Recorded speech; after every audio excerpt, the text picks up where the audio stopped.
Okay, so let's first review the what we said last time about anomalies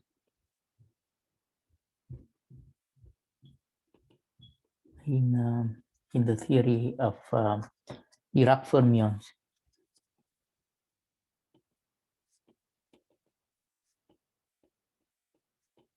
With massless Dirac fermions.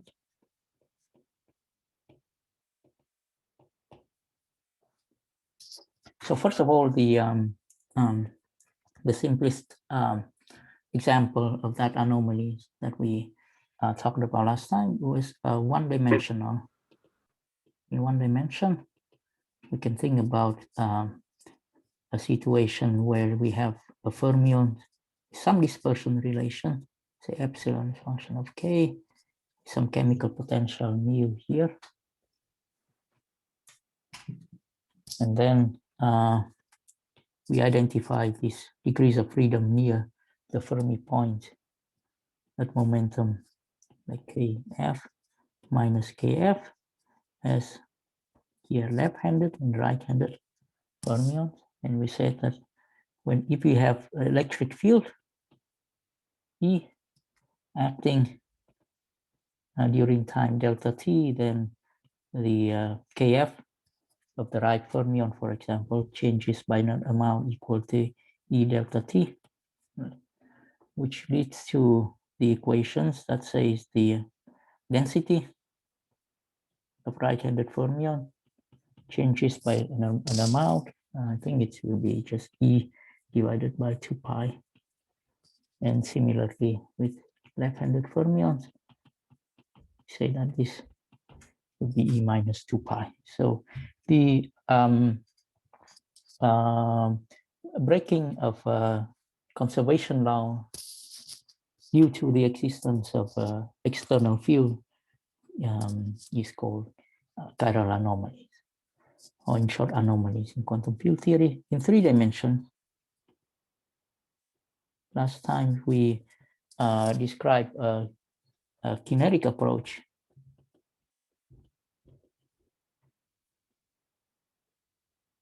and that relies on the notion of a Berry phase or Berry curvature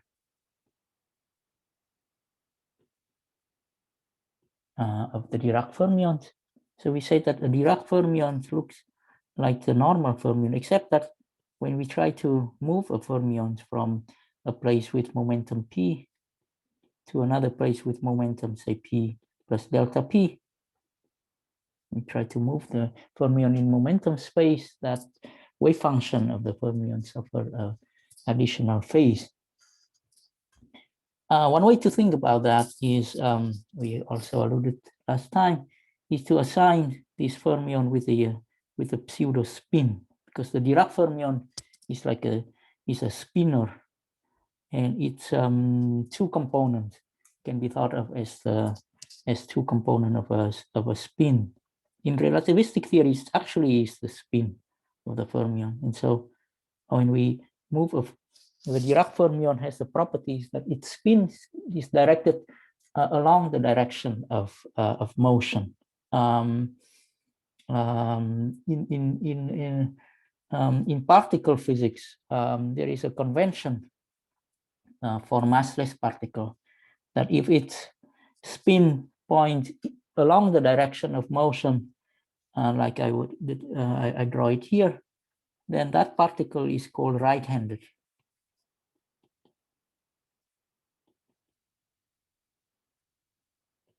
And if a particle have a spin that point in the direction opposite to the direction of motion, that particle is called left-handed. So the neutrinos that are produced in, say, beta decays are all left-handed. Antineutrinos are right-handed. And so one thing about the spin, when a particle moves in momentum space, its spin is rotated. When you try to rotate the spin, then you get this Berry phase. So that we say leads to an equation that looks like an equation of motion of a particle, except now there is Coriolis force acting in momentum space. So the usual Coriolis force, or the usual Lorentz force, is in the equation for P dot, I'm sorry, P dot equal E cross P dot B, or let me write E cross X dot cross B. And here I have the epsilon over dp, that's the group velocity, normal group velocity. That would be the velocity of motion, but now we have some additional term, P dot X dot equal P dot cross omega.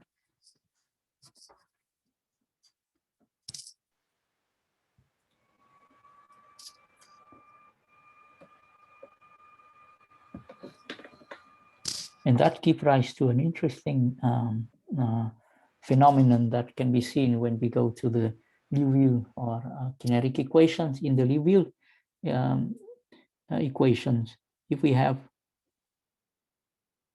when you write down the, let me see, when you invert these equations, then in the equation, when we solve this equation in terms of P dot and X dot with respect to the other coordinates, there is a term in P dot, which is roughly speaking E dot B times omega.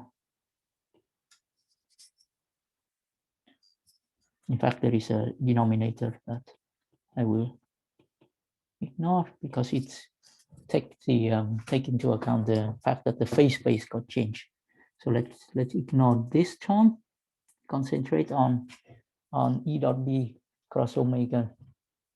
That is a motion of particle in momentum space in the radial direction, we say. When we have E dot B non-equal to 0, particles, suppose we have a Fermi surface, this particle near the Fermi surface will move in the radial direction. Since omega, the Berry phase of a Dirac fermion has a form of a magnetic monopole in momentum space. So Px, Py, Px, Py, Pz, like this. Then the omega is exactly the electric field or magnetic field of a magnetic monopole at the origin. 1/2 P divided by abs vector P divided by P cube. And so that we say, and this way we can see in the classical picture a phenomenon of chiral anomaly in 3 dimensions. The chiral anomaly here is saying that the number, the density of, say, a right-handed fermion as a function of time changes by an amount. So there will be in the equation some current, right? But that total derivative of the for current is not equal to 0, but is equal to E dot B. So here, if you compute all the coefficients, there is like 1 over there is I'm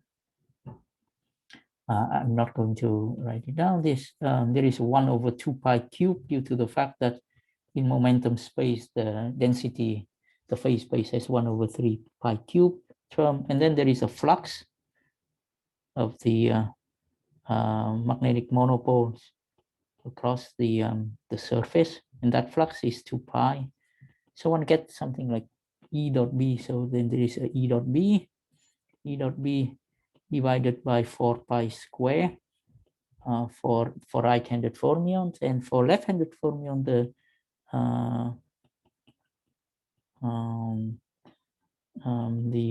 formula exactly the same except for the sign change.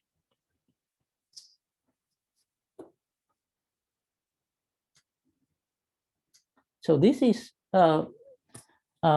slightly more complicated than the situation in one dimension that we have mentioned. In one dimension, just turning on an electric field is sufficient to create particle around, say, left-handed Fermi point and destroy particle around the right-handed Fermi point. Here, what we have to do is to turn on both electric and magnetic field. So this is this can also be seen in a more less so the way that I've derived here is a bit it's basically a semi-classical derivation of the anomalies. A more quantum way to think about the anomalies, more standard way is to look at the more quantum way. Let me just mention it here. I'm not going to do the to derive the formula, etc. Is to look at the energy, the so-called Landau level of Dirac fermions in the magnetic field, in B field. I'm just going to tell you the method and the result. So when you put a fermion in a magnetic field, its spectrum got quantized. The motion in the probably you've seen that in quantum mechanics course. The motion of a particle in the transverse direction is quantized. In the longitudinal direction is unquantized. And so the instead of eigenvalues that is characterized by momentum, the eigenvalues of Dirac fermion in B field is characterized by this orbital number in the transverse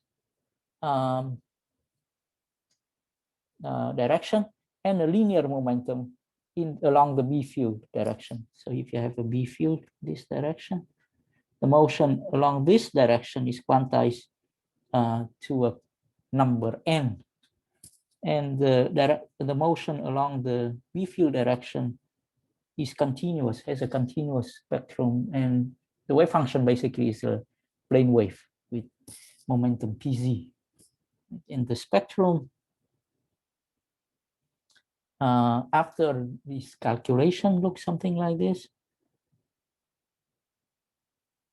So there are this is pz, and this is n. So here's n equal 1, n equal 2. I'm not going to write out. I think the energy looks something like E squared is equal pz squared plus 2n b, something like that. So this looks like parabola, but increasingly En, the energy levels got increasing, but there is also a Fermi C, I'm sorry, Dirac C.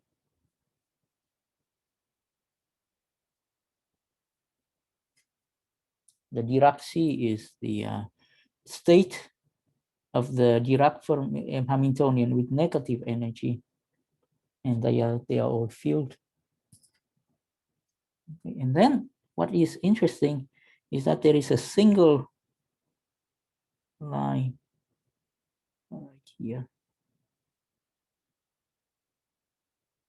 that has n equal to 0, and the spectrum is linear. So that is what happened in the right-handed fermions. The spectrum of right-handed fermions. Solution to the Dirac equation, sigma dot p minus a equal E times psi. For the left-handed fermion, you can imagine a picture exactly the same, but the odd branch of the spectrum would be left moving I guess.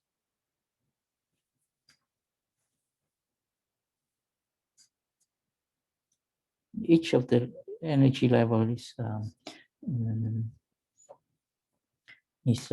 degenerate by some factor proportional to the magnetic field. You can get that from quantum mechanics. So one can imagine what actually happened is that this somehow is connected to that branch. If one really solve the equation for, say, a lattice system, honestly, not just near this Dirac point, but everywhere in a magnetic field, that probably there would be some line that connect this. And the problem in a magnetic field is roughly now one-dimensional. Philosophically, well, at the very naive level and very crude level, in a magnetic field, the motion of particles is linear. So it's like we turn on a magnetic field and turn a three-dimensional fermion into a one-dimensional fermion. And the one-dimensional fermion has the anomalies when we turn on the electric field. And if I turn on our electric field, we see these particles start moving up here and moving down around the left-handed Fermi point. So the combined action of the electric and magnetic field leads to the anomalies in this quantum picture. The magnetic field first turned the problem into a one-dimensional problem. The electric field turned on the anomalies in the one-dimensional theory.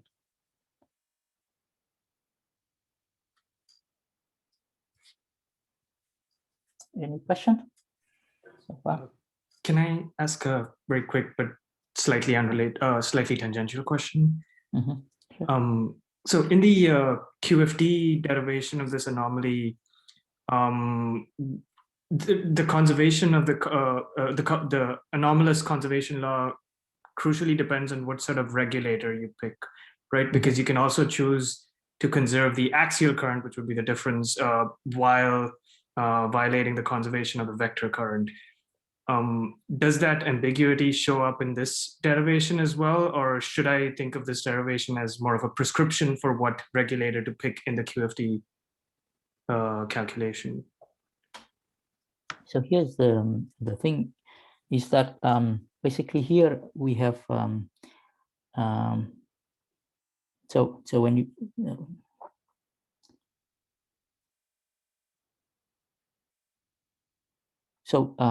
this problem can be addressed at the physical level. Here, for example, we define a way. So we have some lattice or some physical system, say on the lattice, for example, where we know that the number of left-handed plus the number of right-handed fermion is conserved. I see. Just by the nature of it, they being electrons. So since the number of electrons is conserved, then this fixes how we do diagrams or regulation, regulators on diagrams in quantum field theory. I see. So that is one aspect. But another thing one can say, and that that's going to be a bit more subtle, is that all this current that we work out with here, so this mu, J mu, right? So it's left, right? These currents are so-called covariant current.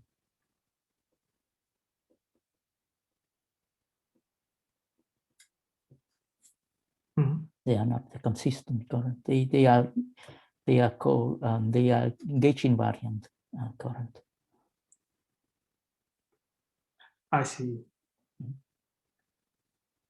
But let's maybe to to have a food in reality. Let's think about a real system in which we know that the total number of left and right-handed fermions is conserved, but separately they do not. Right. But we have a physical a physical understanding of which current should be conserved. Right. Thanks. Okay, so now we want to understand the consequence. I want to talk about the consequences of these anomalies in hydrodynamics.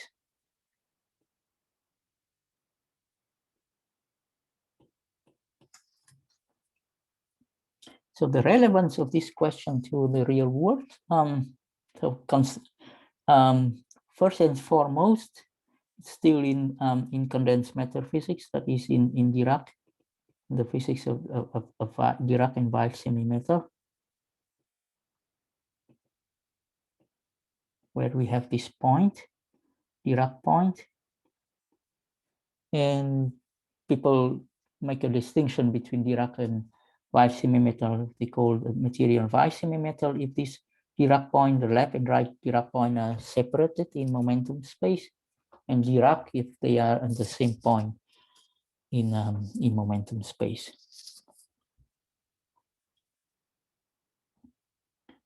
And we can conceive a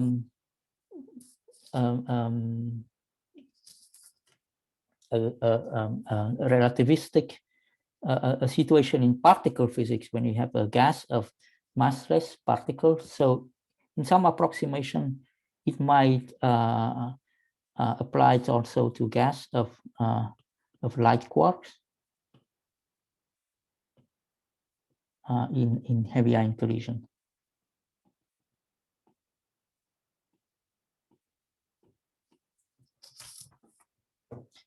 The quarks in the in QCD are not massless, but their mass is of order MeV, and it's much less than the temperature, which is of order a few hundred MeV. And so one might hope that what we are doing for exactly a massless quark might have consequences also in this case. Presumably a very dense gas of neutrino may also be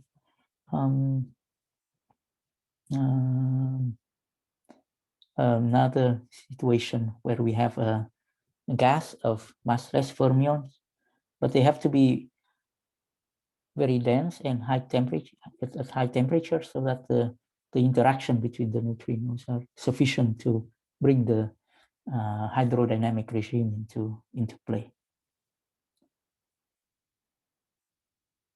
So what is the picture that we have here? So we have some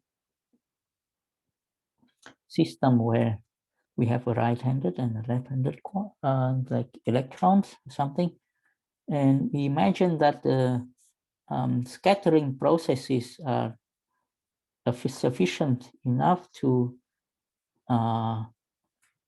thermalize a gas of right-handed particles. So this is thermalized, and these are also thermalized. But the processes that exchange particle between left and right, let's assume it's suppressed.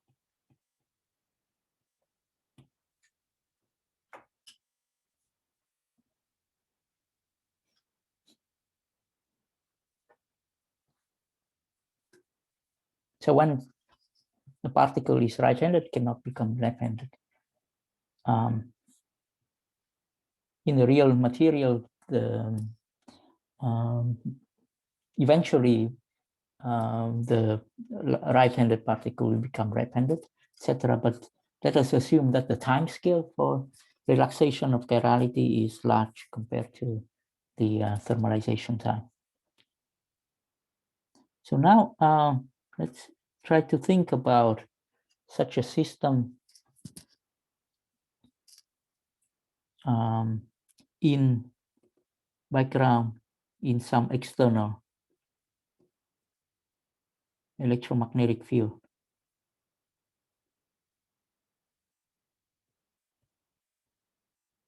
E and B. So now what we have said is that when we turn on E and B field, suddenly the number of right-handed particle is no longer conserved. The number of left-handed particles is no longer conserved. So you can think about this E and B field as some external pump that would pump particle from near one point to the other point near one Dirac point, near left Dirac point to a right-handed Dirac point, and vice versa. So when you pump this particle constantly, when they move from one place to the other. So we can think of them tunneling from one place to the other. When they get here, they would come into collision with the other right-handed particle and presumably thermalized. So in the hydrodynamic regimes,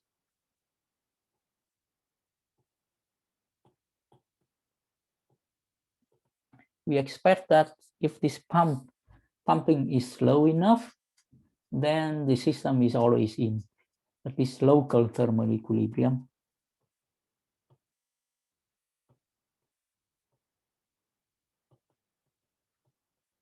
Despite the fact that we have processes that move particles from one place to the other. The local thermal equilibrium means that the system is always characterized by some temperature and the chemical potential. But since we neglect the processes of scattering from one chirality to the other, there are two chemical potential, mu left and mu right.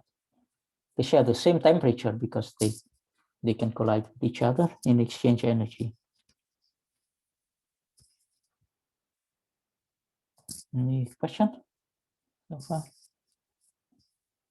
So now we can say that we need to write down, we need to modify. What we need to do? We need to modify the hydrodynamic equations.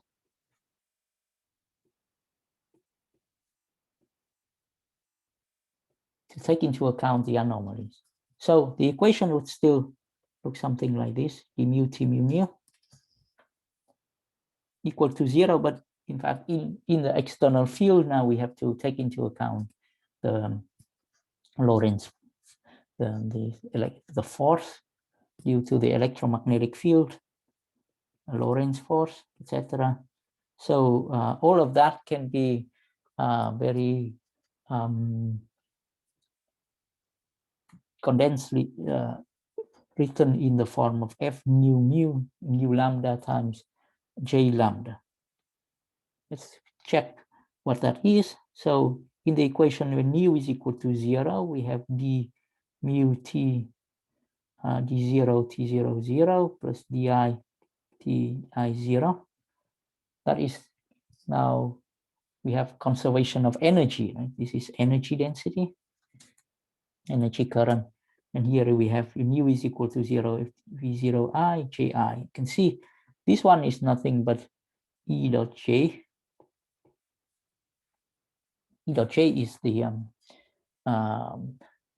ohmic heat created by an electric field. And when u equal to I, we have d0 t I 0i plus dj tj0. That is the momentum. And by writing down this F I lambda J lambda, you can see this is nothing but NE plus J cross B. This is the force acting on the system. So this equation just give us this origin is in the in the symmetry of the theory under change of coordinates, it doesn't have anomaly, doesn't modify these equations. Just conservation of energy and conservation of momentums are not affected. What is affected, say, is the equation of d mu j mu. So let me assume, for simplicity, let me consider only right-handed fermions. Although for the full set of equation, I have to write also the equation for the left-handed fermion. So j mu here is equal to 1 divided by 4 pi square E dot B.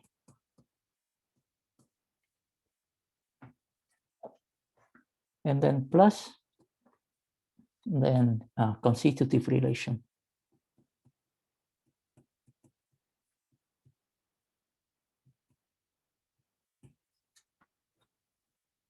The usual constitutive relations in the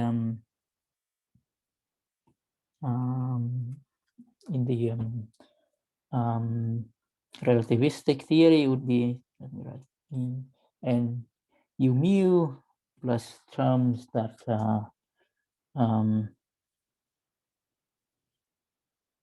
can, let me write that like diffusion. We have written it before, and plus like E dot sigma E, something like sigma E. That is the conduction. So sigma is the conductivity of the system, and there's another formula for T mu nu. Epsilon plus P u mu plus P G mu nu plus viscosity, Balkan, and shear viscosities. Now, if I just have these, just copy these equations, and then combine this with the equation. The only modification that I have done was to include the effect of anomalies in the non-conservation of the current. You can see this is not consistent. If we do not change the constitutive relations, if we have constitutive relation unchanged,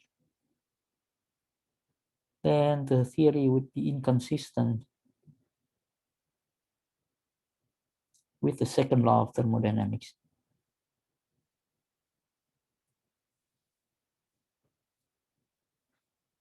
The way to see that is the following. So first, we'll tell you how this happened at the physical level, and then at the level of the formulas.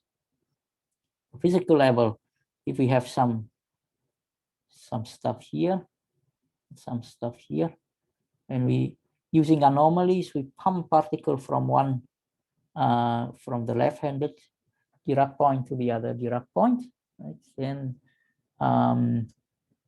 we change momentum, the change of entropy, like ds, right?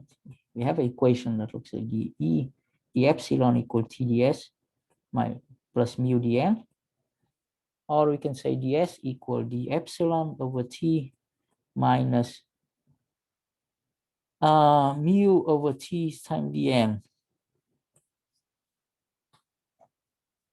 Imagine that we move a particle from here, from left to right, from here to here. Okay, so with particle energy also move from one place to the other. So then there is a change proportional to the epsilon over dt. So entropy will be increasing when energy moves to that point, and it's decreasing here when the particle and energy leaves the vicinity of that Dirac point. And so the total change in the entropy, like total change in the entropy is change of right-handed plus change of the left-handed part of the entropy equal delta F right minus plus delta epsilon left divided by T, but that is 0 because energy is conserved. But then we have next term, mu left minus mu right minus plus mu left divided by TDN. And this one is not guaranteed to be 0. We said that the process of scattering that bring particle from one place to the other is from one chirality to another chirality is suppressed. So this one can be non-zero. So using anomalies, then we will, if E dot B is not equal to 0, this set of equations, the naive set of equations that we have here, will violate conservation of entropy. The most mathematical way to see that is to follow the derivation of entropy conservation or entropy production in textbooks. So in textbooks, they teach us that what we need to do is to multiply the equation of conservation of energy momentum by a certain factor, multiply the other equation, conservation of current, by another factor like mu over T, chosen to reproduce in the result the entropy, the conservation of entropy. In the usual relativistic hydrodynamics, when we sum up these two equations, we find something like d mu s u mu equal to something that is positive. Right? Positive, like shear viscosity times square of something in conductivity and the diffusion coefficient times something. But here there are some modification. One of the modifications is that there is a new term due to the anomaly that have the form of E dot B times some constant. And instead of terms that are explicitly positive, now we have a term that is not, doesn't have a correct or well-defined sign. It's like mu over T times E dot B. And it can be of any sign.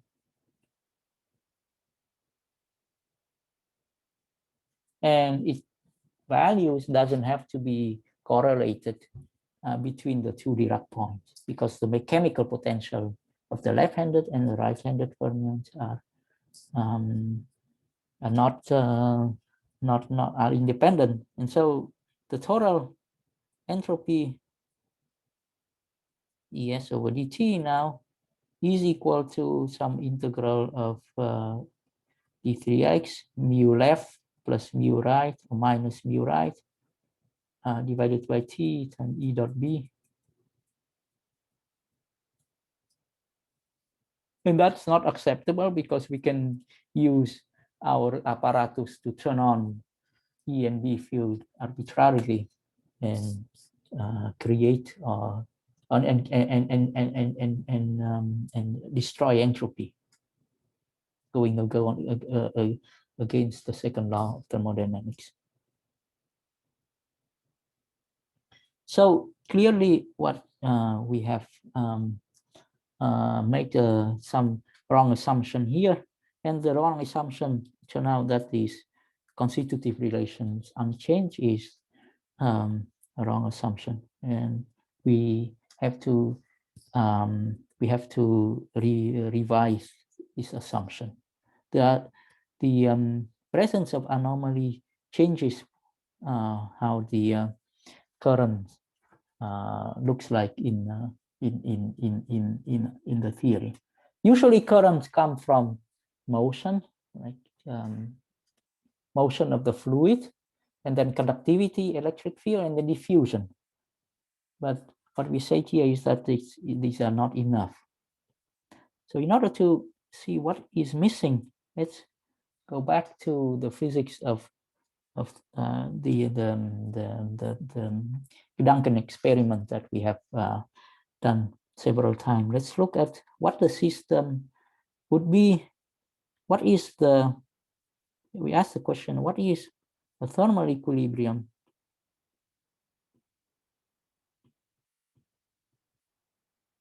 in the presence of static external background?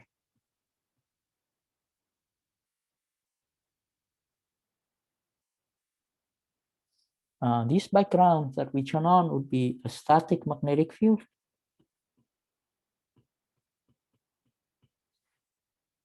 So if we turn on a static magnetic field and we wait long enough, the system will be able to find its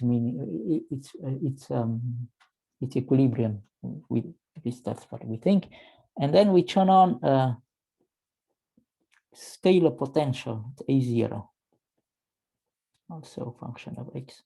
That scalar potential basically put an external potential on each of our electrons. Each of the particles now move in an external potential A0 of x. And on top of that, there is a magnetic field.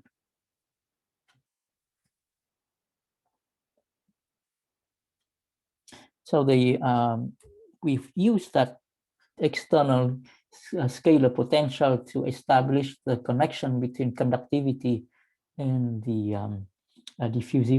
diffusion constant and conductivity, this Einstein relation between the two kinetic coefficients.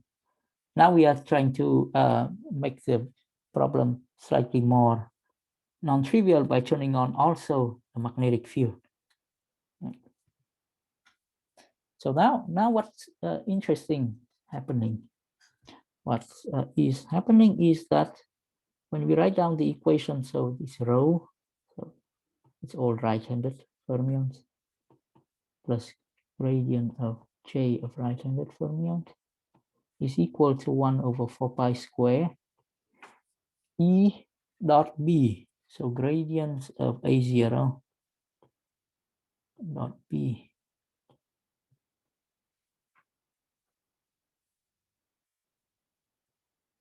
Looks like very strange. What's something strange happening here? We have the source on the left hand, on the right hand side of the equation. Such a source, can it be consistent with the system finding its equilibrium? In equilibrium, we usually think there is no particle creation, nothing created, nothing is annihilated, and so the system sit in a state where the derivative of the current is 0. So if we assume now that there is a creation, this has to be consistent with the equation of motion, with the conservation law. This is 0 by the assumption of equilibrium. Equilibrium is a time-independent state. So the only way that the system can be in equilibrium is that it's the derivative of the current is equal to what is produced. Now we know in equilibrium, in thermal equilibrium, mu is equal A0. I think my A0 is the A0 in this equation is minus the scalar potential, in textbook usually called phi, and so electric field is minus gradient of phi, and so mu, it is like sometimes mu plus phi constant. Mu minus A0 is a constant. In equilibrium, we can set this constant to say 0. Just at infinity, we assume that there is no particle and no scalar potential. And so the way to make this equations consistent is to have JR to be equal to 1 over 4 pi mu times b. So which in equilibrium becomes 1 over 4 pi A0 b. And the derivative or total divergence of the current is equal to 1 over 4 pi divergence of A0 b, which is equal 1 over 4 pi gradient of A0 dot b, which is 1 over 4 pi square, I'm sorry, E dot b over 4 pi square. I have used the fact that the one of the Maxwell equation says that divergence of b is equal to 0. So what we have derived here is that in the constitutive equation, there must be some term that looks like this. It is when we turn on the magnetic field, there is a current that flows along the direction of the magnetic field. It's not such a current does not we don't expect that to be. It turned out that this current is non-dissipative. It's because one way to see that is that a current parallel to the magnetic field doesn't create there is no Lorentz force acting on such a current.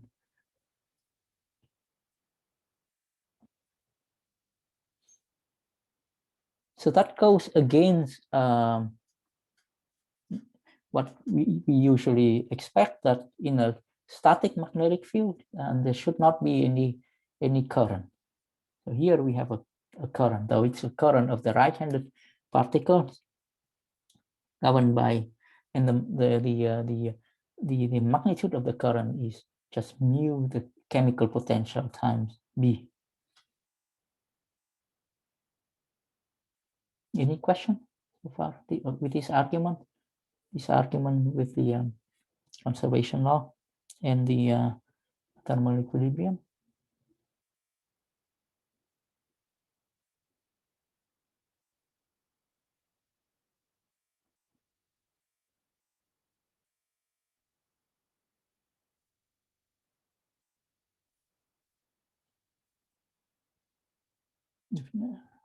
Not let me maybe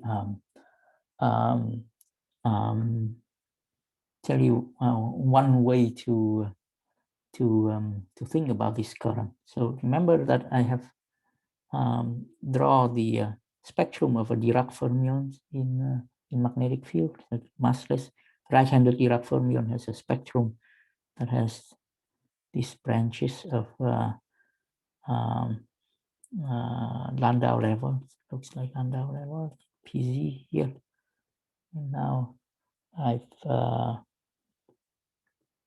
have Dirac C,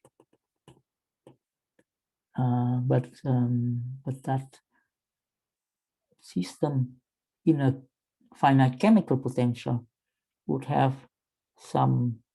The Dirac C would be we would overflow the Dirac C. So let me draw a little bit more like the picture that would happen when we have a finite chemical potential.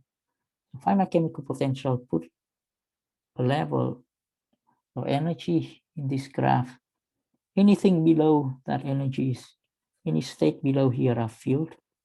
Anything above is empty. Anything above any state above are empty. And you can see that there is a net current. That's because anything beside the zero mode, this line, would move equally left and right. So this particle move left, this particle move right, and these are equal of them on each of the Landau level, n equal 1, n equal 2, n equal 3, n equal 0 would be the only thing that have particle moving along only one direction. And so that's the reason It's one way to see that this particle have to, that there must be a current associated with the magnetic field, you know.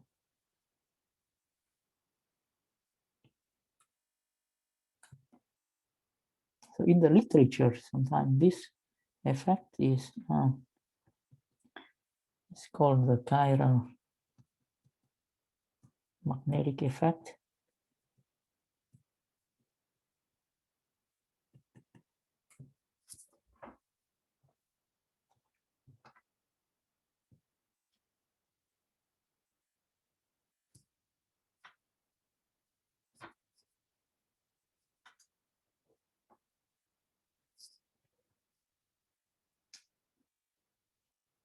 And its origin is in anomaly.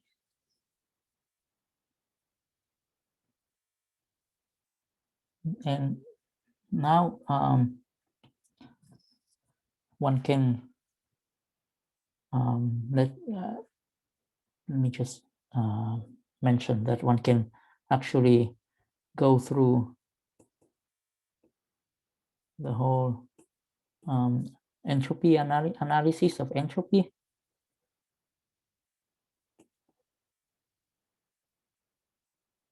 And derive all the modifications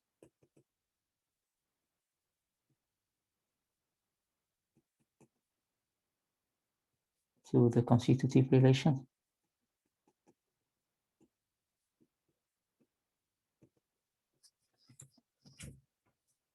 Okay, maybe I could you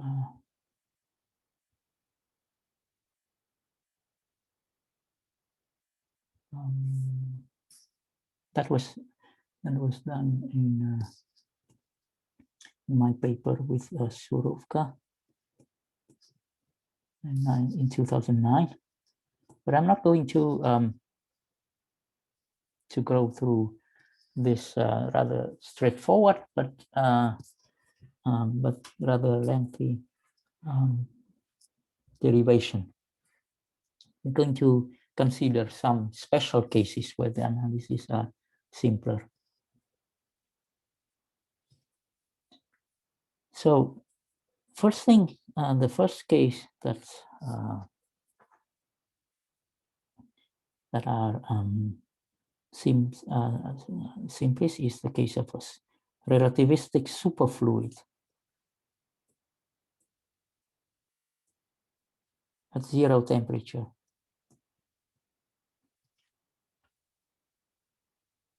In the case of superfluid, at 0 temperature is closest to anomalies in quantum field theory. Since a superfluid is described at 0 temperature, the superfluid is really simple. It has just one field. It can be described by a single field, which is the phase of the condensate.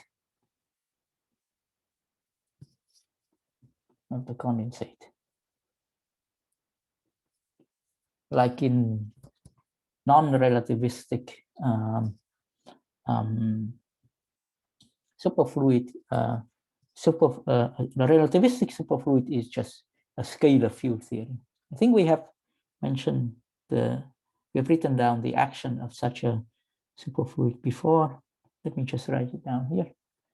It has the form integral over d4x over Lagrangian. The Lagrangian density is nothing but the pressure. It's a function of the chemical potential, and in the chemical potential is minus d mu phi.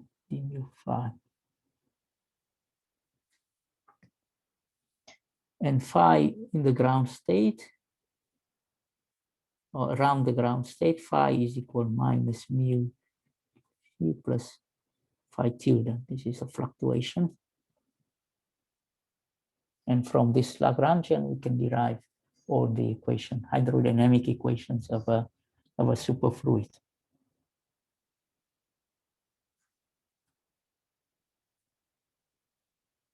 The equation delta S over delta phi is equal to 0. would be hydrodynamic, would give us the hydro equation. Plus a condition that is the relativistic generalization of the irrotational flow. Okay, so now a superfluid in a background electromagnetic field. The coupling of a superfluid to electromagnetic field can also be written down very easily using well-defined procedure in quantum field theory, in which we replace the derivatives by the so-called covariant derivatives.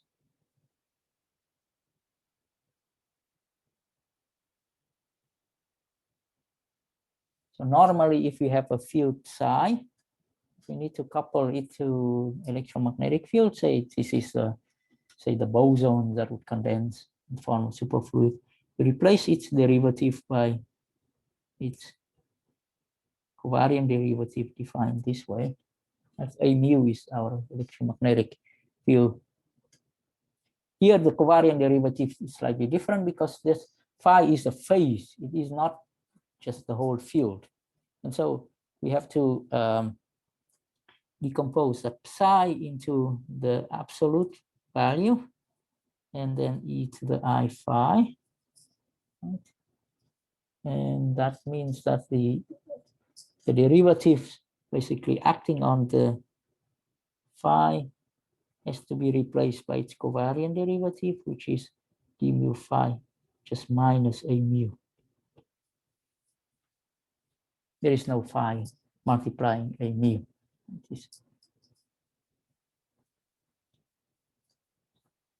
Basically, the gauge transformation acts on phi as a shift and on a mu as the usual gauge transformations. And that makes the covariant derivative invariant. And so in the superfluid in the electromagnetic field becomes something that almost exactly like before, except we have to replace the derivative by the covariant derivatives. That's all that we have to do.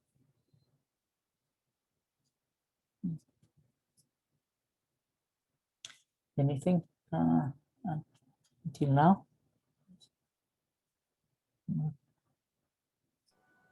Yeah. So just to clarify, what is the modification that we have made in order to solve that entropy problem? So here we haven't touched that even a problem because we are working at 0 temperature, and so the only thing that that we have is to incorporate the fact that we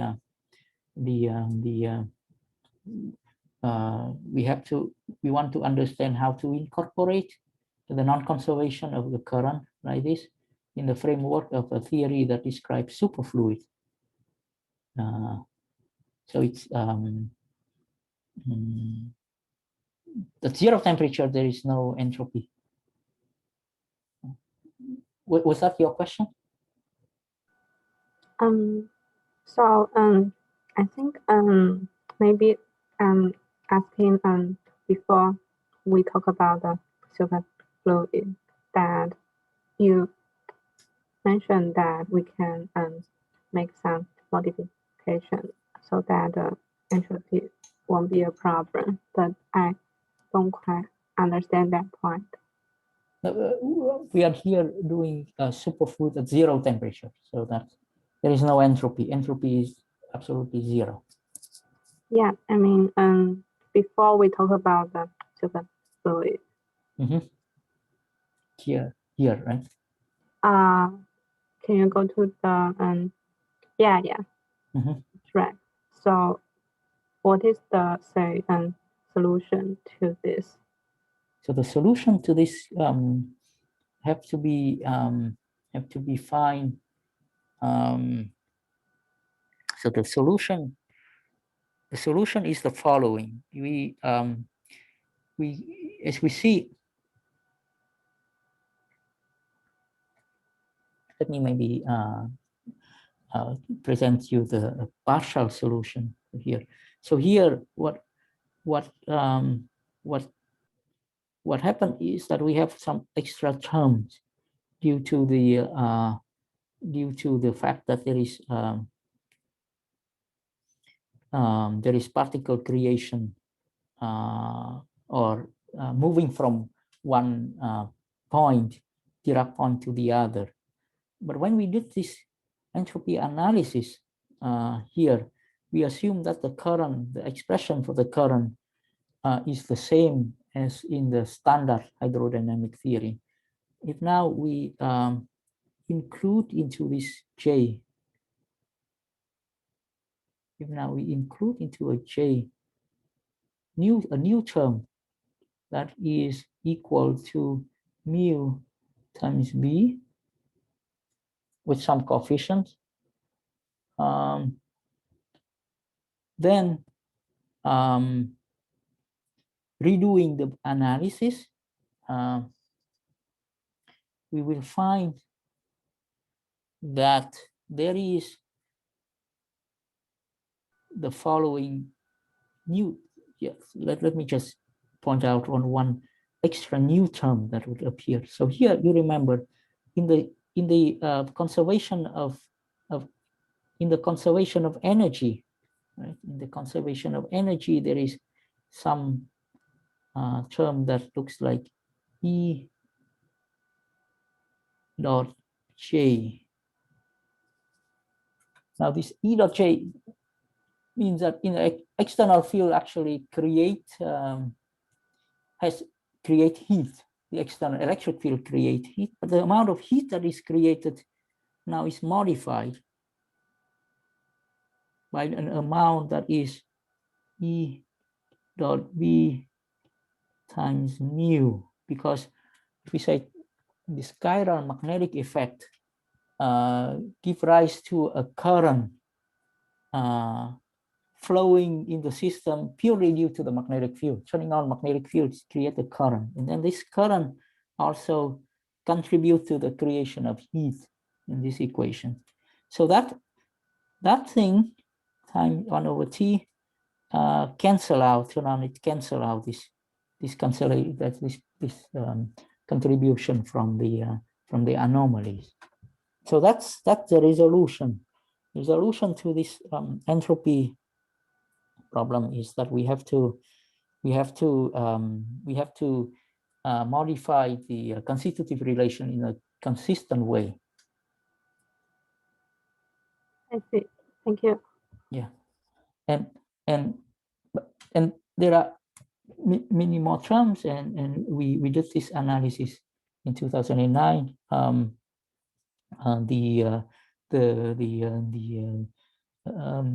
Most of you can argue that this modification is almost unique. It's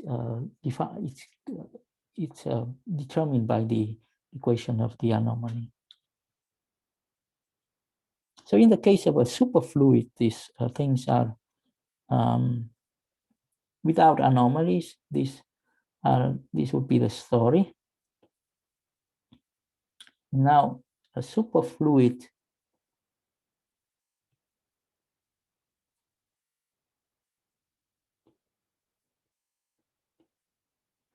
with anomalies. We imagine. So what basically we imagine here is that we have some kind of right-handed fermions. They have some density, and for example, they pair and becomes a BCS superconductor. Superconductor basically is a superfluid that is coupled to the electromagnetic field.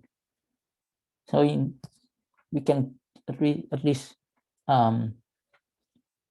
imagine that this situation may happen. So I don't know a particular material where a right-handed fermion would pair with its right-handed partner. To imagine these situations, then how do we modify the action? The action can be modified this way. So now that it's known from quantum field theory. So this part of the action is still just normal hydrodynamics. So here I forget to say this P is just the function with the same form as the pressure as a function of chemical potential. The square root is just the chemical potential. And then you add to that action another term. So some coefficient that has to be fixed. And then integral d4x epsilon mu lambda rho. Let me write in some form that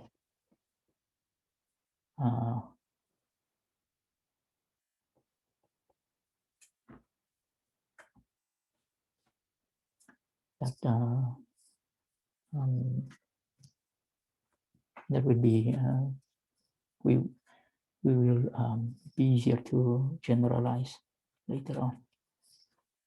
Okay, so this term. So what is this?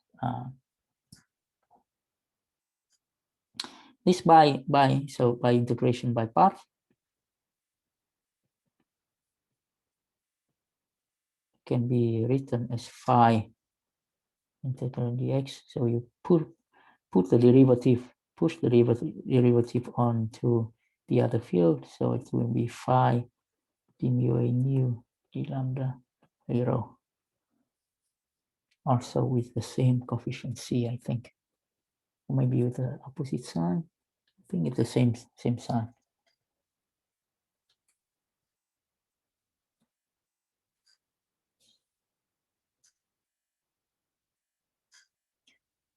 This new term is not gauge invariant.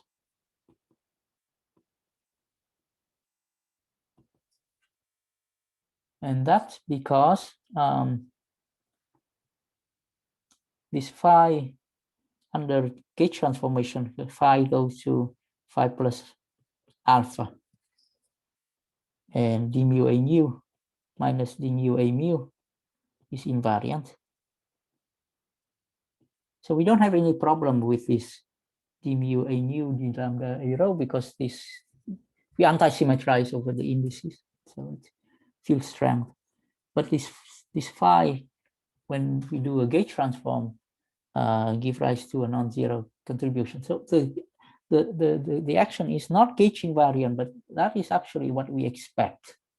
Theory with anomalies should not have a gauge invariant action. A gauge invariant action definitely would lead to conservation of current. Here the current is not conserved, and so the action is not gauge invariant, but it's not gauge invariant in a particular way. We know how it changes under gauge transformation. That's also a properties of theory with anomalies. That the anomalies fixes how the action changes under gauge transformation. So here delta S under gauge transformation is exactly integral dx of alpha times this epsilon dA with an exact coefficient equal to C. But now we can take this.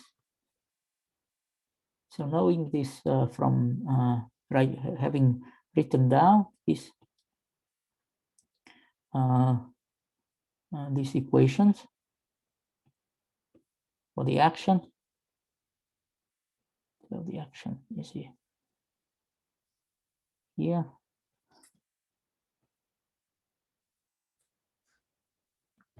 We can analyze it and see how it is consistent with the anomaly. So and the so-called chiral magnetic effect. So the anomaly is actually from here you can derive the anomaly. It can be derived in a slightly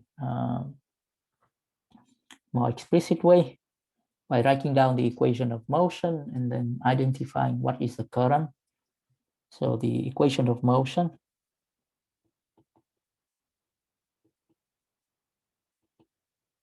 delta S over delta phi equal to 0.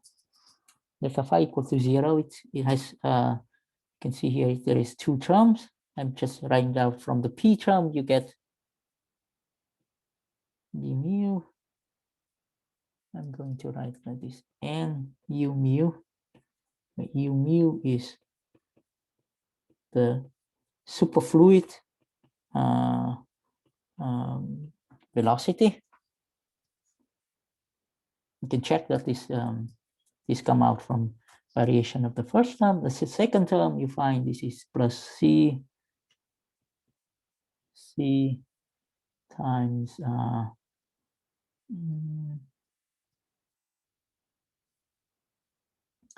up to some numerical coefficients, basically f mu lambda rho d mu a nu d lambda a rho, which is proportional to E dot B is equal to 0. So that's already looks similar to the equation of anomalies, but in order to completely fix the anomalies, you have to identify what is the current. So it turns out that the current has to be identified from here.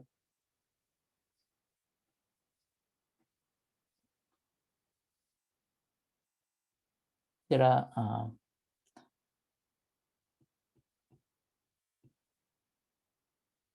so the naive way to derive the current is take the action and vary with respect to a mu, and you get n u mu.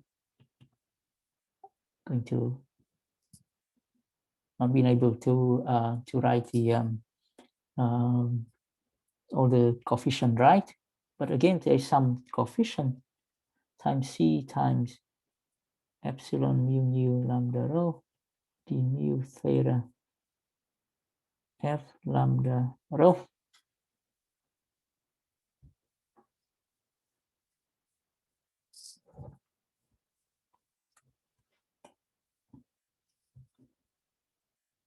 That current I mentioned, alluded to in answering a previous question. This current is not gauge invariant. The gauge invariant current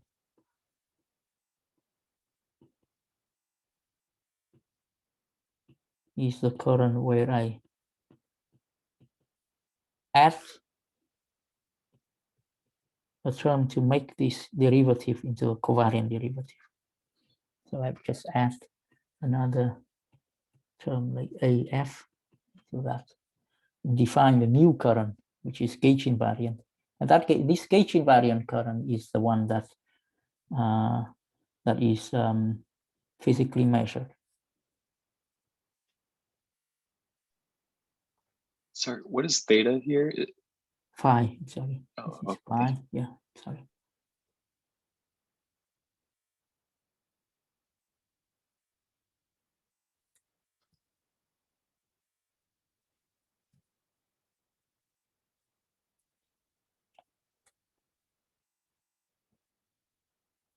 So you see here what's the appearance of in the current chiron magnetic effect.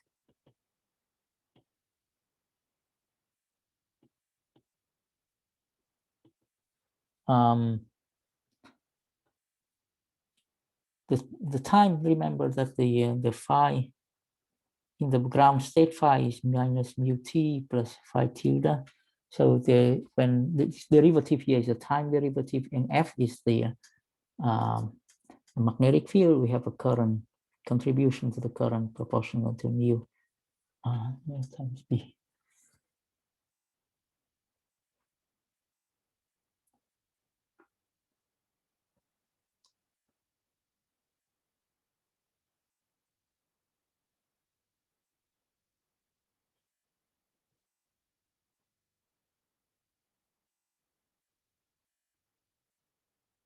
So the the superfluid, in order to modify the superfluid theory to include the anomalies, we just need to add one term in the in this action.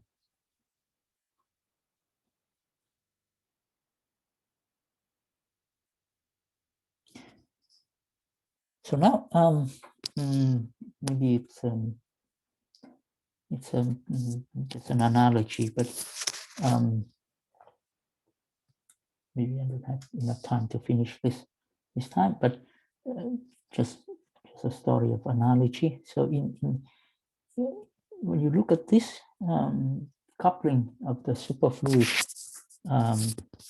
basically a superfluid Goldstone boson coupled to an external electromagnetic field, like phi dot E dot B, that is the same coupling as the coupling of an axion. Maybe you have heard of an axion. If it exists, the axion is a hypothetical particle that's supposed to solve some problem in particle physics, namely why the QCD doesn't break CP. This axion was postulated to solve this problem. And people search for axion primarily by using this coupling of an axion to electromagnetic field. Basically, they have a cavity with a magnetic field, and then they push a photon through it, and then a photon in a background magnetic field can become an axion. And that's how one would be trying to search for the axion. So here, basically, sometimes we say that this Goldstone boson is a condensed matter analogy of an axion. If such state, if such a superfluid can be realized, then the phase of the condensate would be a condensed matter version of an axion. So this is next time I hope to tell you what happened in a non-superfluid. This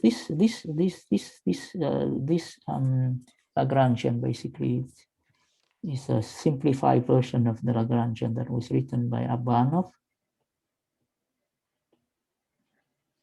and Monteiro in a paper in 2014, 1410 times 128.33. I will continue this next time, probably finish telling you what they did in this paper, which is description of a normal fluid with anomalies. Sam, yeah. Can I ask you a question? This thing has to be relativistic, or is it essential it's relativistic?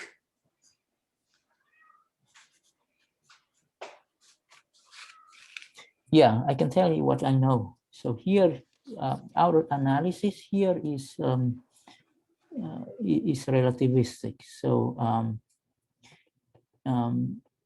it's relativistic at the technical level. That is, we don't need it, but it simplifies the calculation. Now, I suspect this one can be easily extended to a non-relativistic system because this term is relativistic by choice. Yeah, it doesn't have to be relativistic. And this one looks universal. That is, it doesn't need a metric to write down. And for a normal fluid, it also can be written down. Though I have to say here in their calculation, in their treatment, they basically assume a zero, a temperature going to zero limit of a fluid. Yeah, it's unclear how this is a simple description of fluid with anomalies at non-zero temperature. But if this thing, so the derivation of Albano and Monteiro is assumes relativistic fluid or not? I think they assume it, but I think they don't have to. That's what Okay. yeah, I think, yeah. Mm-hmm. Thank you. Okay.